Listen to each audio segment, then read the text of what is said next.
Hey guys, Captain Sykes here with you today. This is my first ever YouTube video for my Captain Sykes YouTube channel. I've done a lot of things in other industries, a lot of things in the firearms industry and the hunting outdoor industry. This is my first venture in the fishing industry. And listen, I absolutely adore fishing. It is one of the funnest things you can do with your family. My wife and I have gotten into doing this together. We love to do some surf fishing, some beach fishing. But for us, we're located right outside of Memphis, Tennessee, in West Tennessee. So we do a lot of lake fishing. Just recently purchased a center console boat that I have redone. So you'll see that in a lot of upcoming videos. But for my first video today, there's a few things that I need for my new boat. And what I want to do is I want to manufacture some rod holders. And I went to Lowe's today, purchased some 1¼ PVC pipe. So I'm going to kind of walk you through step by step. We're going to go over to the shop next door. Now you will see a lot of cool things in my shop, a lot of firearm related stuff, and you'll see maybe some other projects that I have going on. But today we're going to be focusing on these rod holders, see if we can't make some that are both functional and very, very affordable. So let's see what we can do.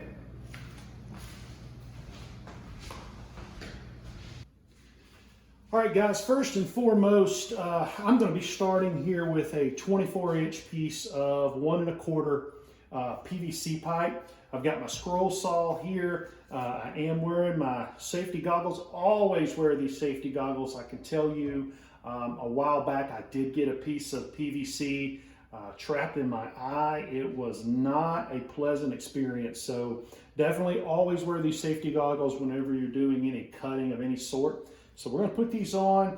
I really don't need a 24-inch rod holder. So what I like to do is I like to kind of measure about halfway down, make myself a mark. And what we're going to do, we're just going to cut this thing in half using the scroll saw here. And that way it'll give us 2 rod holders, out of this one. So we're going to do the scroll saw, just turn this thing on right there.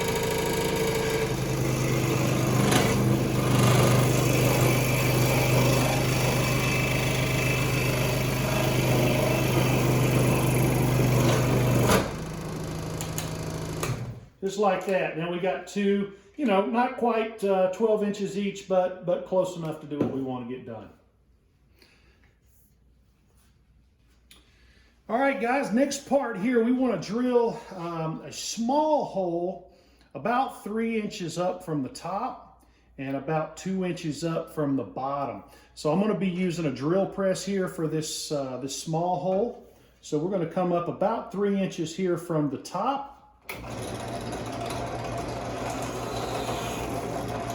All right, try to keep on the same plane. Doesn't have to be perfect. About 2 inches up from the bottom.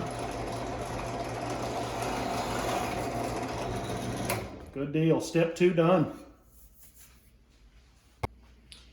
All right, next step here, guys, is super easy. All right, you got your 2 holes on the top, one on the top, one on the bottom. I simply just take a Sharpie, kind of get an idea where that top hole is, make a mark there. Where our bottom hole is, make a mark right there. And then what we're going to do is we're going to use our drill with a much larger drill bit there. We're just going to put a corresponding hole on the back side, larger there on each end. Nothing fancy.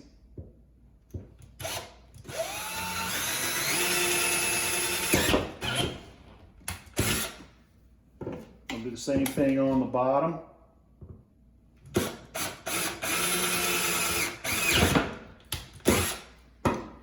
Clean that up just a little bit. Like I said, this is home cooking stuff right here, guys. Home cooking. All right, you can see the smaller hole there through that one. You can access the smaller hole through that one, which is primarily what you want to accomplish there. Let's go to step 4. All right, guys, as you can see, step 4, I've got one here I've been working on. This is the one that we've been drilling on. But for time purposes, I'm just going to show you something very simple. A trick to get this little bevel up top. what I do is I simply just take a heat gun, and you want to heat this all the way around, about 1 inch down. You want to just continue heating that, all the way around until you can really start smelling that PVC. You can see it'll start looking just slightly moist. You don't want to overheat it. Just heat it until you can see to the point to where, it's starting to get a little flexible up top. It doesn't take too long. 3 or 4 minutes of heating is really all you need to do on high heat. And this is just a Drill Master heat gun that I picked up from Harbor Freight Tools. Went to my wife's fridge, got a cheap bottle of wine. Heck, I don't even pop the top to drink it. I'm not a big wine drinker. But once you get this top part heated, what we want to utilize on this is the curvature of the bottle. So then I just simply take the bottle, do a press down real hard and evenly on the PVC pipe, kind of create myself a bevel, work it around just a little bit to get the bevel where I want it, and take it up and just leave this here for about 10-15 minutes. Let this completely cool, and once it cools, it's going to be back to the normal texture there, and then we can move on to step 5.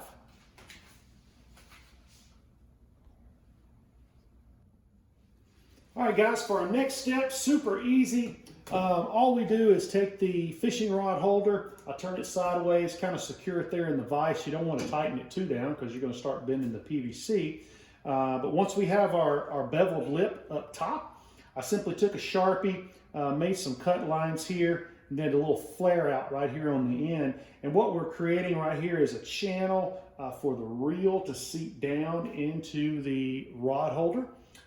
Very simple to do. Of course, just like my heat gun, I went to Harbor Freight, purchased a real cheap Drill Master jigsaw with a short blade, and that's what I'm going to use to attempt to cut out these lines. So it's going to be nothing fancy here. Just take your time, go real slow.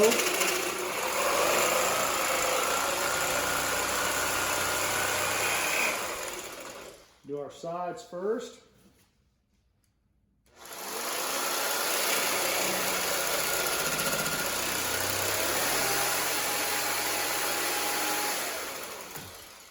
And then we'll come do our straight cut.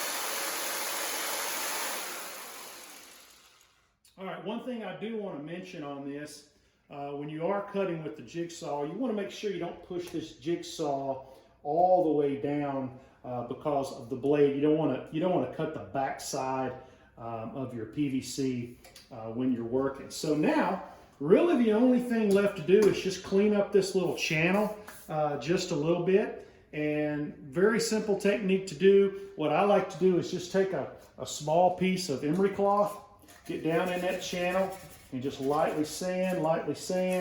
And then, what I'll do after I sand this channel out is we'll go over to the belt sander and just hit these edges here just a little bit, create a little side bevel on those. Like I said, nothing fancy. You don't have to go out and spend a ton of money on rod holders. These things, even on the cheap side, are $9-10 a piece. And you can get a 10-foot section of PVC pipe for less than $5 or $6 and really create a bunch of rod holders. I might even come back in here and even this line out right here a little bit to make sure my channel's large enough for my reel. Let me finish this up and I'll take a final picture and hey, we've got a rod holder.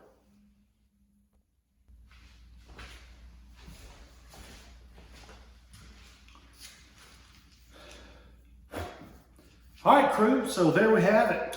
Here's our rod holder complete. Very easy to manufacture, very easy to make, just takes a little time, a little energy. Actually, this is a thicker PVC pipe, should last you a long time, probably a lot longer than the ones you would buy in the store. And the great thing about this rod holder, it says it right here, baby, made in the USA. And anytime I can see that on a product, I'm very, very pleased. So I hope you enjoyed the video. I hope it helps somebody. Have a little patience with me as I learn the industry and we put all these videos together for you. But I look forward to exploring a lot more adventures, and hey, fish on.